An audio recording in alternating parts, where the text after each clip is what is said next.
Darmawati menatap warung kecilnya dengan mata kosong. Rak-rak kayu itu nyaris kosong, hanya menyisakan beberapa bungkus mie instan dan botol kecap yang sudah berdebu. Di luar, hujan gerimis membasahi atap seng yang bocor, membuat genangan air kecil di lantai. Suara gaduh pasar yang biasanya ramai, kini terdengar seperti gema jauh. Terlalu asing untuk menyentuh hati Darmawati yang tengah dirundung gelisah. Ia mengingat hari itu, hari di mana semuanya mulai runtuh. Suaminya Bagio yang selama ini menjadi tulang punggung keluarga, terjatuh di depan kiosnya sendiri, memegangi dadanya dengan nafas terengah. Serangan jantung, kata dokter di puskesmas tempat dengan nada datar, seolah kematian Bagio hanyalah angka di atas kertas laporan. Sejak kepergian Bagio, Darmawati harus berjuang sendirian untuk menghidupi dua anaknya. Utang semakin menumpuk, sementara penghasilan dari warung kecilnya bahkan tak cukup untuk menutupi biaya sekolah anak-anaknya. Setiap malam, Darmawati hanya bisa terjaga, menatap plafon rumah yang penuh tambalan, bertanya-tanya kapan semua ini akan berakhir. Bu Darma, hidup ini keras. Kalau cuma tergantung sama jualan kayak gitu, polosan, yang gak bakal cukup. Saran Bu Sukma terdengar lembut, namun menusuk, seperti pisau yang siap mengiris hati.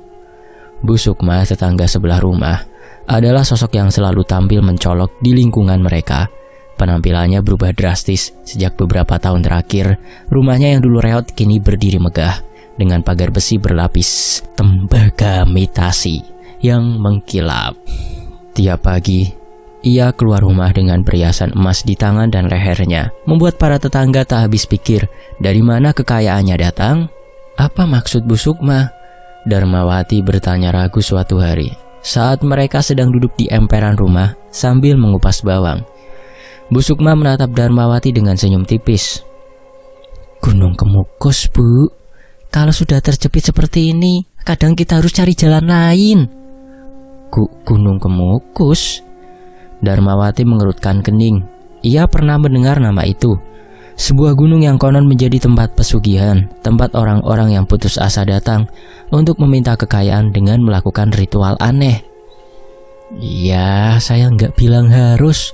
Tapi kalau sudah nggak ada pilihan lain, Bu Sukma menggantungkan kalimatnya, membiarkan kata-kata itu melayang di udara seperti jebakan yang tak terlihat. Setelah itu Bu Sukma sering membicarakan Gunung Kemukus di sela-sela obrolan mereka.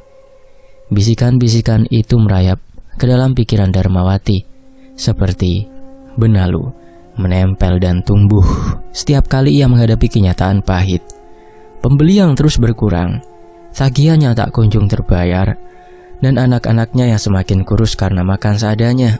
Suatu malam, ketika hujan deras mengguyur deras dan petir menyambar langit, Darmawati duduk di sudut kamarnya. Sebuah keputusan besar mulai terukir dalam pikirannya. Gunung Kemukus, kata itu bergaung dalam benaknya, penuh janji sekaligus ancaman yang tak ia pahami. Di sisi lain, Darmawati menatap wajah Bu Sukma dengan ragu.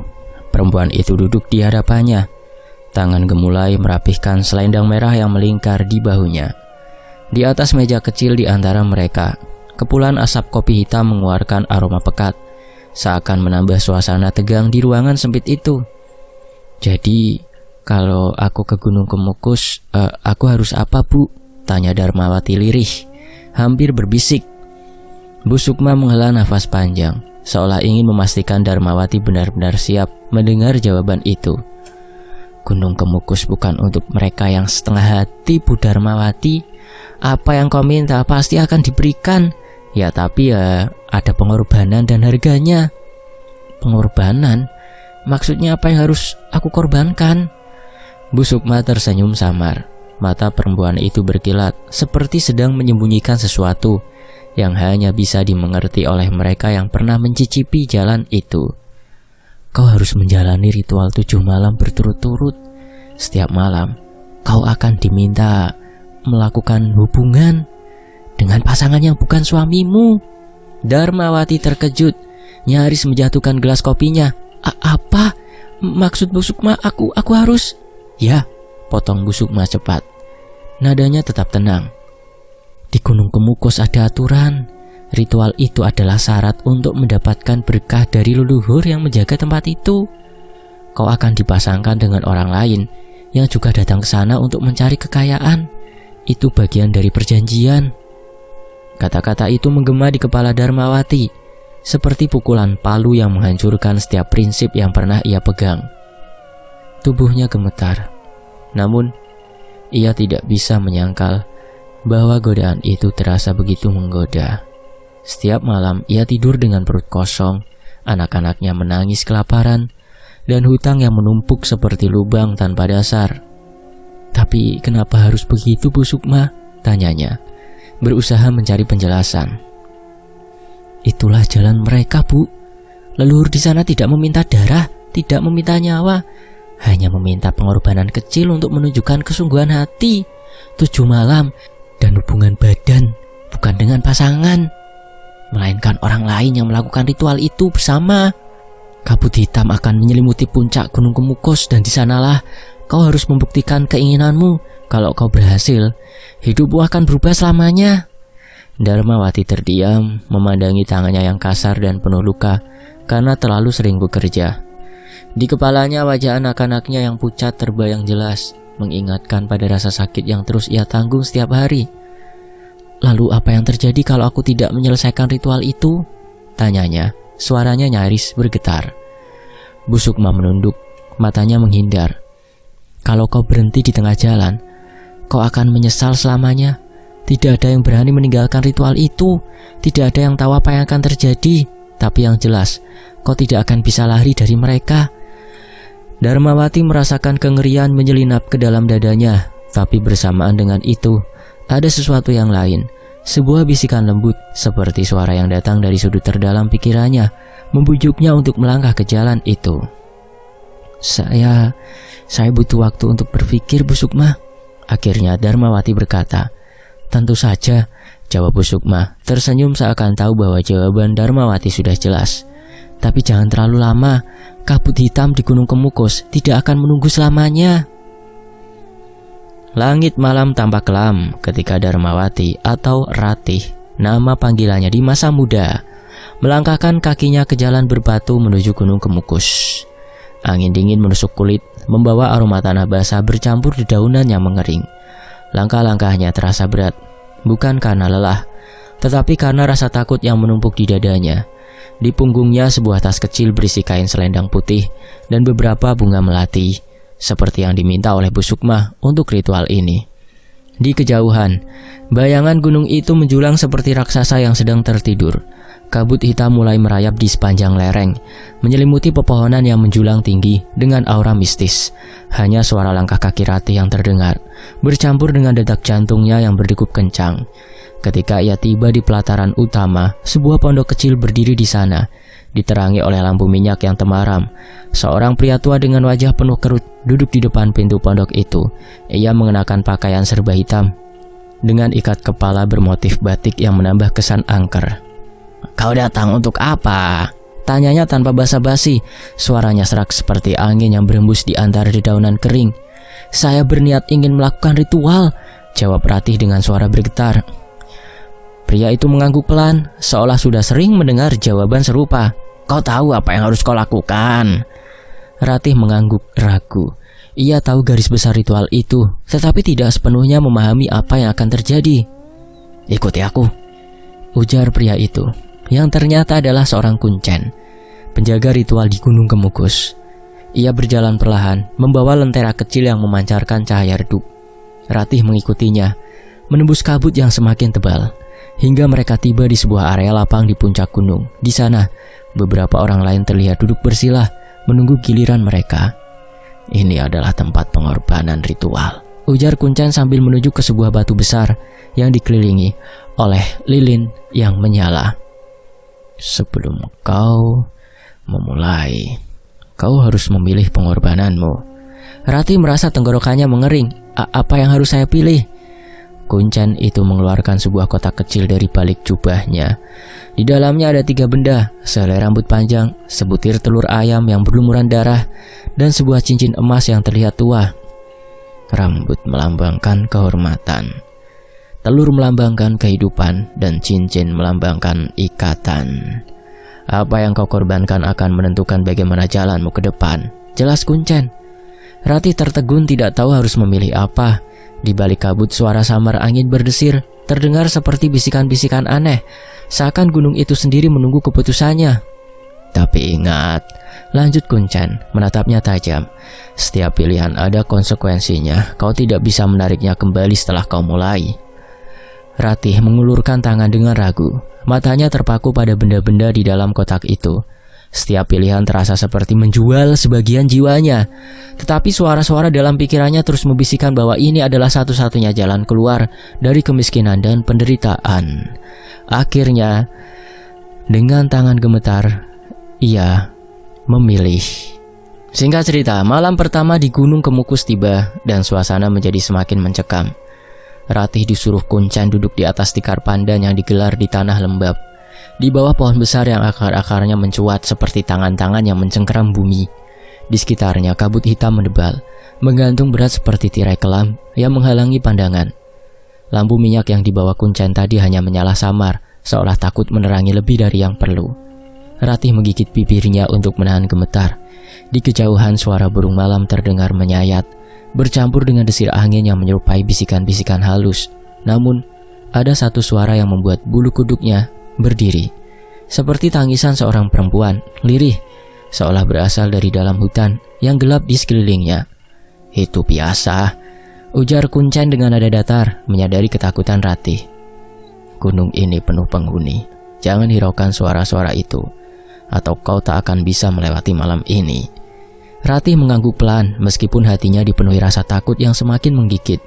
Di hadapannya, seorang pria asing duduk bersila.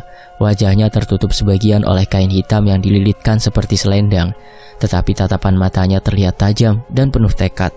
Namanya tidak pernah disebutkan, dan Ratih pun tidak bertanya. Kuncen hanya memperkenalkan pria itu sebagai pasangan ritual yang harus menyelesaikan 7 malam bersama. Sekarang waktunya, ujar Kuncen memberikan seikat bunga melati kepada Ratih dan pria itu. Pejamkan mata kalian, ikuti mantra yang aku ucapkan dan lakukan apa yang harus dilakukan ketika kabut menebal. Ratih memejamkan matanya, meskipun pikirannya terus berputar. Dalam gelapnya kelopak mata, ia bisa merasakan hawa dingin kabut yang merambati kulitnya, menggigil hingga ke tulang. Doa yang diucapkan Kuncen terdengar seperti mantra asing. Suara gumaman yang terputus-putus bercampur dengan desau angin malam. Ketika doa selesai, Kuncen beranjak pergi, meninggalkan Ratih dan pria asing itu sendirian.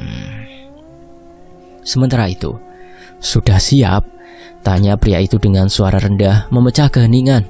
Ratih menelan ludah, tidak tahu bagaimana menjawab. Tapi sebelum ia sempat berkata apa-apa, kabut di sekitarnya menjadi semakin tebal. Ia merasa seperti ditelan awan hitam pekat yang membuatnya sulit bernapas. Di antara kabut itu, suara tangisan kembali terdengar, kali ini lebih dekat. Abaikan, bisik pria itu seolah membaca pikirannya. Itu hanya gangguan. Ratih mengangguk dengan gugup, meskipun kakinya gemetar hebat. Di depan mereka, sebuah lilin kecil menyala, menjadi satu-satunya sumber cahaya yang tersisa.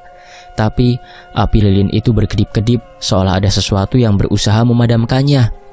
Kemudian dari balik kabut, sesosok bayangan muncul, tinggi, ramping, tetapi tidak memiliki bentuk yang jelas. Bayangan itu bergerak perlahan, mengitari mereka seperti seorang penonton yang menunggu sebuah pertunjukan dimulai. Lakukan sekarang, desak pria itu. Suaranya tegas namun gemetar. Dan dengan hati yang penuh keraguan dan ketakutan, Ratih memulai mengikuti instruksi yang diberikan oleh Kuncen. Ritual yang harus ia jalani demi kekayaan yang diimpikannya. Namun sepanjang malam itu ia merasa diawasi oleh sesuatu yang lebih besar daripada pria asing itu. Ritual pun dilakukan. Lalu ketika ritual selesai, suara tangisan tiba-tiba berhenti dan kabut yang pekat perlahan memudar. Namun di ujung malam, sebelum Ratih kembali ke tempat peristirahatan, ia mendengar suara lirih yang bergema di telinganya. Belum selesai. Puncak ritual. Malam itu Darmawati merasakan ketegangan yang lebih berat daripada sebelumnya. Ritual malam terakhir di Gunung Kemukus akan menentukan apakah ia benar-benar mendapatkan kekayaan yang diinginkannya, atau harus membayar harga yang lebih mahal dari yang pernah ia bayangkan. Kabut hitam malam itu sangat pekat, lebih tebal dari malam-malam sebelumnya. Seperti tirai hitam yang menutupi seluruh pemandangan, hanya menyisakan cahaya samar dari api unggun yang dijaga oleh para peserta ritual. Darmawati merasa nafasnya terengah dan jantungnya berdegup kencang. Pada malam ini ia akan dipertemukan dengan Kuncen, sang penjaga ritual, untuk menerima instruksi terakhir.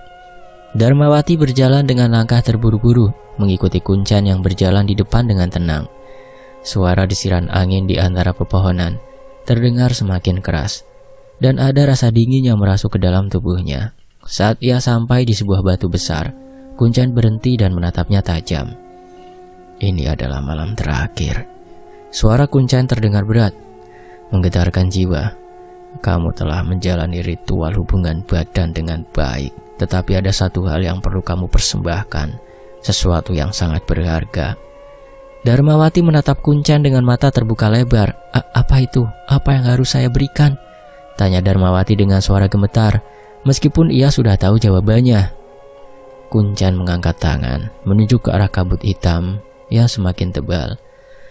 Kekayaan yang kamu cari bukan tanpa harga. Kamu harus mempersembahkan sesuatu yang lebih dari sekedar darah atau tubuh. Sesuatu yang akan mengikatmu selamanya pada kekuatan ini. Seolah-olah ada yang menekan dadanya. Perlahan, kata-kata itu mulai masuk ke dalam pikirannya. Bahwa ritual ini bukan hanya soal memperkaya diri, tidak hanya soal materi. Ada hal yang lebih mengerikan yang harus ia bayar. Persembahkan sesuatu yang lebih berharga dari semua yang kau miliki, Darmawati. Kuncen itu berkata dengan suara penuh penekanan. Salah satu nyawa yang paling dekat denganmu. Pilihlah. Seketika dunia terasa hancur. Darmawati merasa seperti tersedot ke dalam jurang gelap. Ia menoleh ke sekeliling, mencoba mencari jawaban. Tetapi yang ia temukan hanyalah kabut hitam yang menelan semua yang ada di sekitarnya. Sosok perempuan tanpa wajah itu kembali muncul dalam pikirannya. Wajahnya kosong dan mengerikan. Hanya sebuah lubang hitam yang menatapnya dengan penuh dendam. Anak-anaknya, Ayu yang masih kecil, Randy yang sedang berkembang menjadi remaja. Mereka adalah hidupnya, seluruh dunia yang ia punya. Tetapi di hadapan kekuatan yang lebih besar ini, apa yang bisa ia lakukan? Jika kamu ingin hidupmu terus dipenuhi kekayaan, jika kau ingin semua keinginanmu terpenuhi, salah satu dari mereka harus kamu tinggalkan. Suara itu kembali berbisik, seolah-olah datang dari dalam dirinya. Darmawati merasa gila, hatiku terbelah. Pikirnya, bagaimana bisa aku memilih di antara mereka? Yang mana yang harus aku tinggalkan demi kekayaan yang tak terbayangkan? Ia teringat masa-masa sulitnya bersama suami yang telah meninggal, Bagio. Kemudian bagaimana ia membesarkan anak-anaknya seorang diri. Dan betapa beratnya ia berjuang untuk mencukupi kebutuhan mereka. Semua pengorbanannya terasa sia-sia jika harus memilih salah satu dari mereka untuk hilang demi uang dan harta. Tiba-tiba, secara tak langsung matanya tertumbuk pada sebuah batu besar di dekat api unggun. Batu itu memancarkan cahaya samar yang seperti memanggilnya. Sesuatu dalam dirinya berkata, jika ia memilih untuk meninggalkan ritual ini, ia akan kehilangan lebih dari sekedar harta. Tapi jika ia terus melangkah, ia harus menanggung semua akibatnya. Buah si malakama.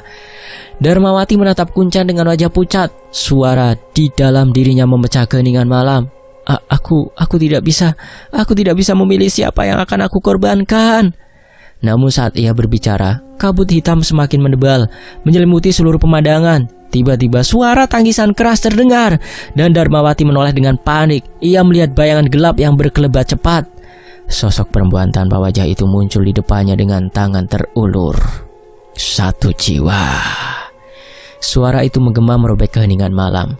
Darmawati merasa tubuhnya terhimpit oleh kekuatan yang tidak bisa ia lawan. Dalam ketakutannya ia teringat wajah anak-anaknya, dan dalam sekejap keputusan mengerikan itu terlintas di benaknya. Ia tahu bahwa ia harus memilih si kecil.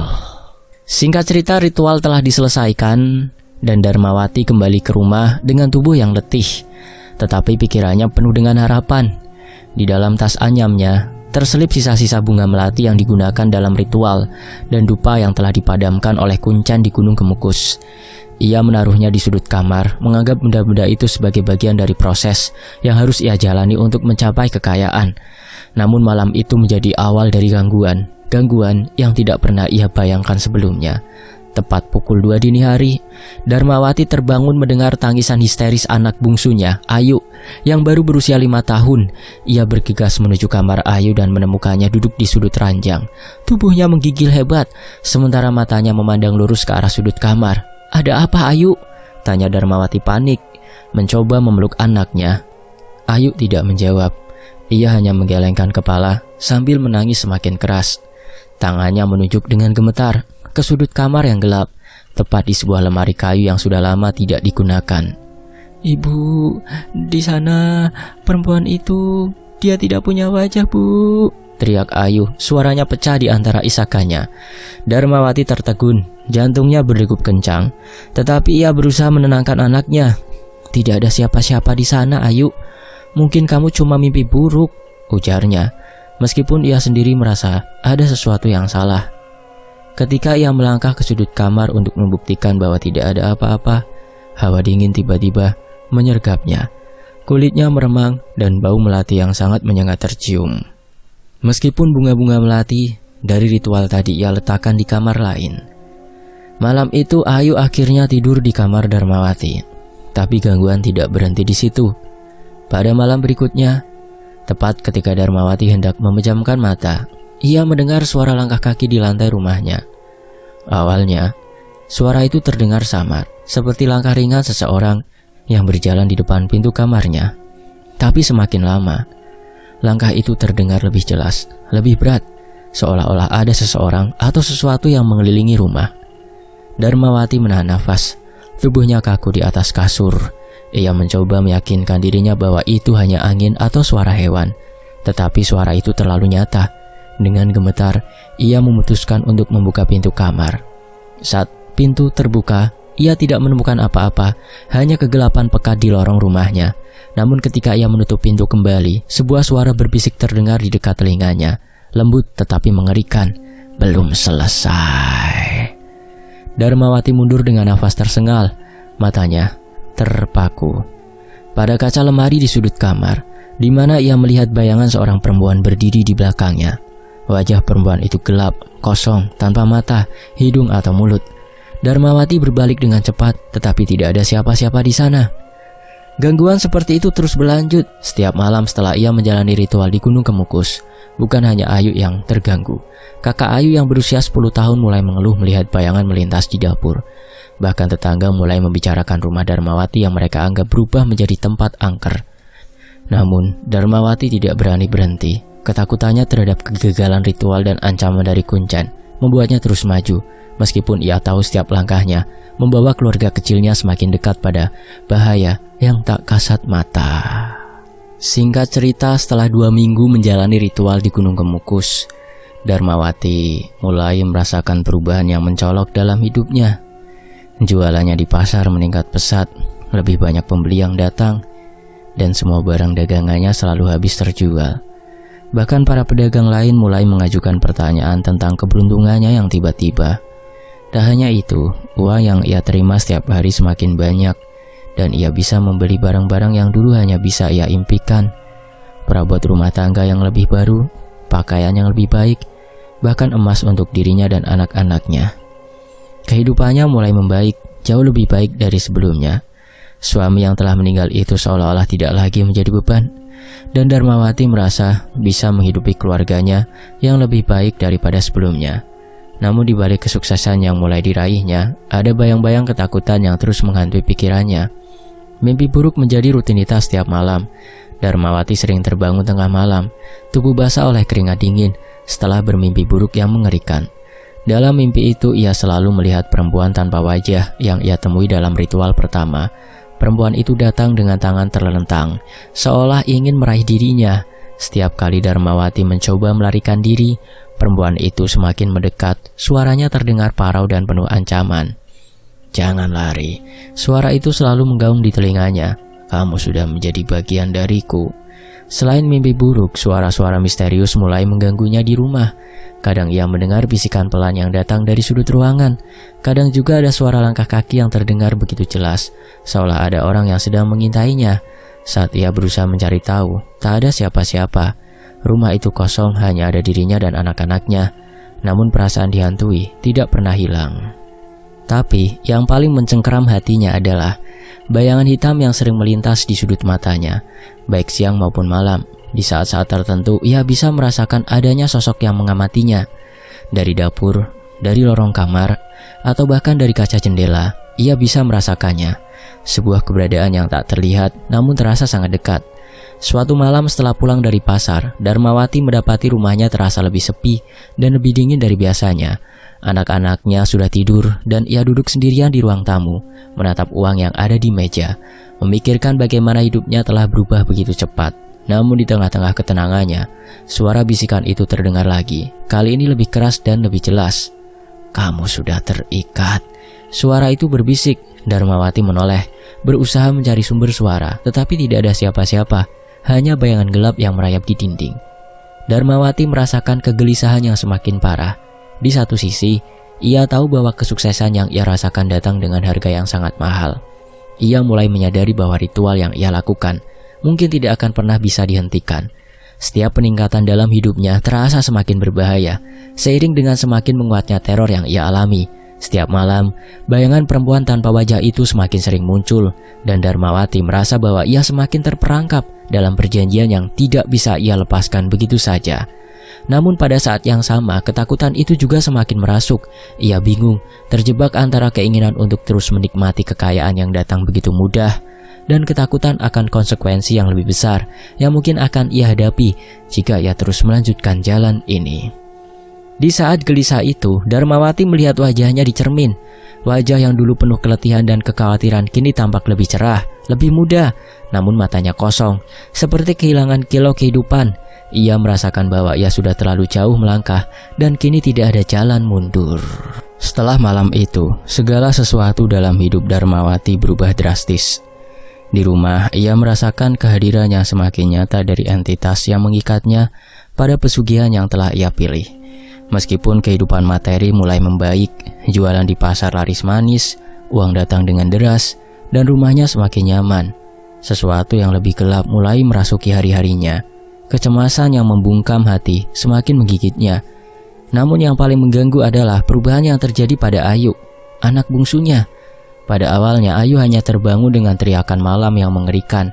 Namun dalam beberapa hari terakhir, kondisinya semakin parah.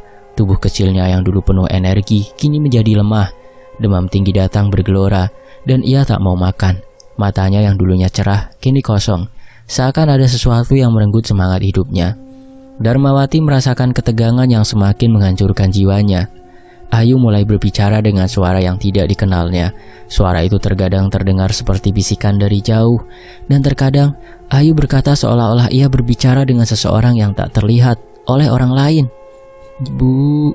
Ibu, dia datang lagi, Bu," kata Ayu dalam tangisan. Matanya menatap kosong ke sudut ruangan, seolah melihat sesuatu yang tak bisa dilihat oleh siapapun selain dirinya. Kehidupan yang telah berubah menjadi lebih baik secara materi kini berubah menjadi sebuah mimpi buruk.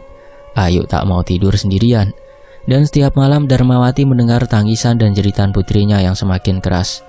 Ketakutan semakin merayap, merasuk dalam setiap detik waktu yang terasa begitu panjang. Setiap malam Darmawati terbangun untuk memeluk anaknya, namun bayang-bayang kelam yang mengintai di sudut ruangan seakan menjadi peringatan yang tak bisa ia abaikan lagi.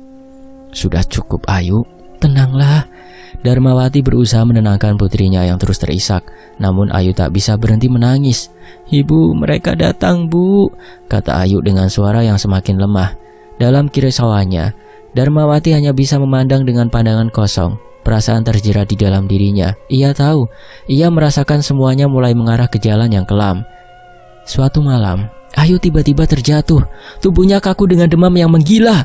Darmawati panik, membawa anaknya ke puskesmas. Namun segala upaya medis seakan sia-sia. Ayu kejang, semakin melemah, dan setelah beberapa hari terbaring, ia tak mampu bertahan lagi.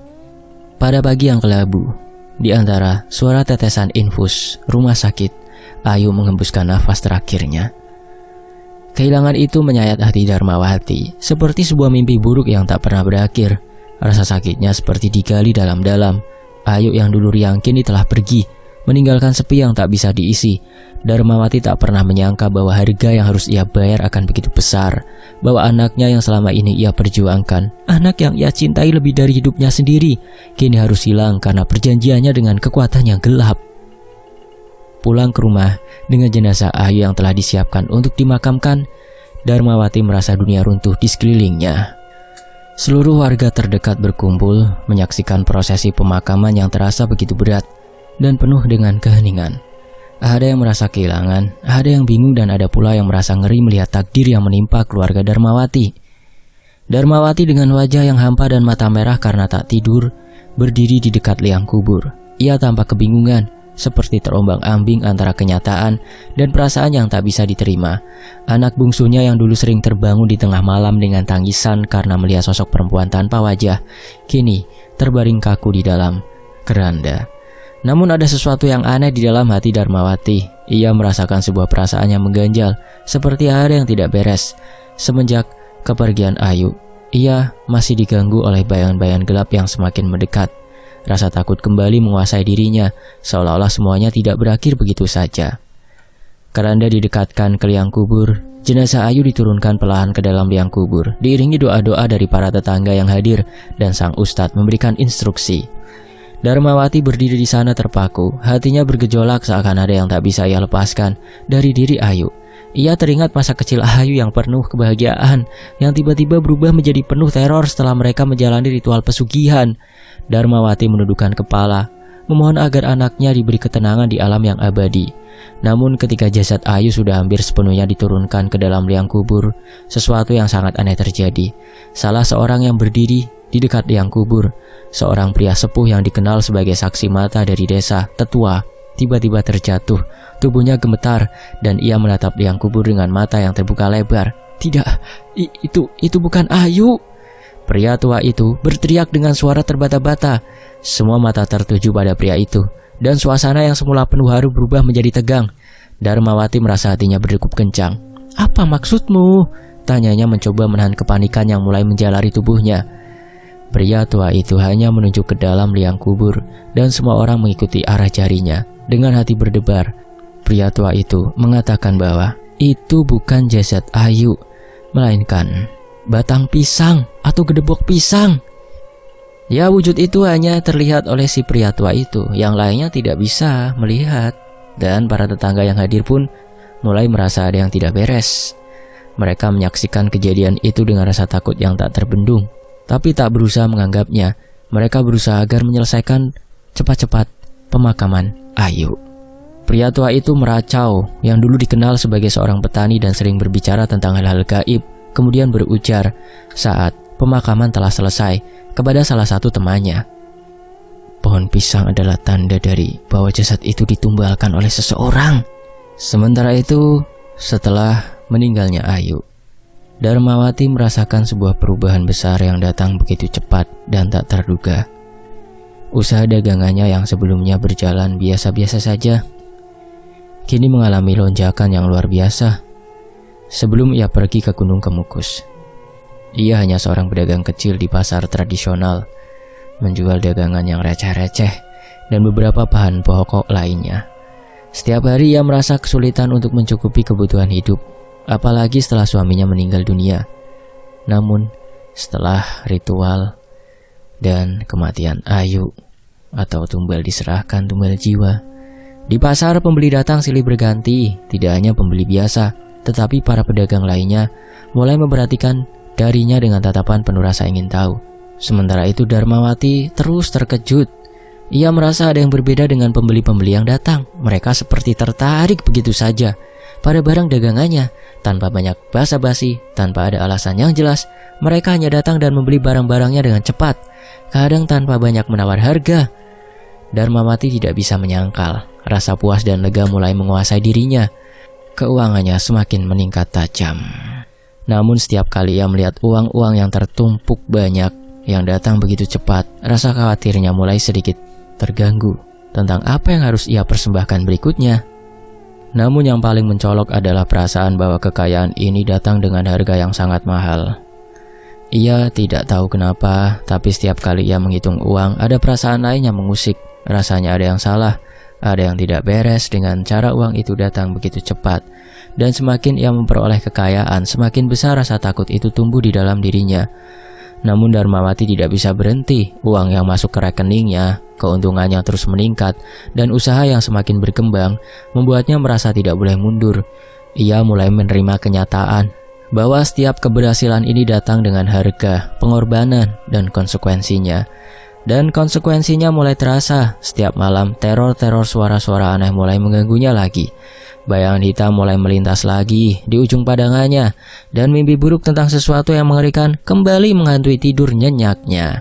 Meski demikian, Darmawati tetap meneruskan usaha ini. Bahkan ia mulai membuka cabang toko di beberapa tempat, membangun jaringan dengan pedagang-pedagang besar yang kini ingin bekerja sama dengannya.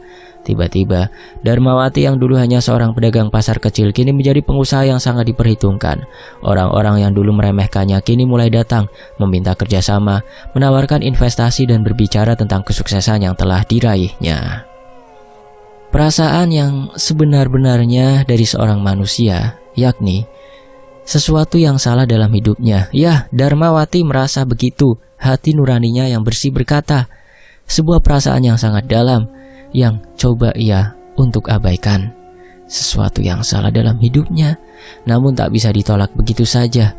Perasaan itu semakin mengganggunya dan ia tahu bahwa sepertinya ia ingin menyudahi ritual pesugihan ini.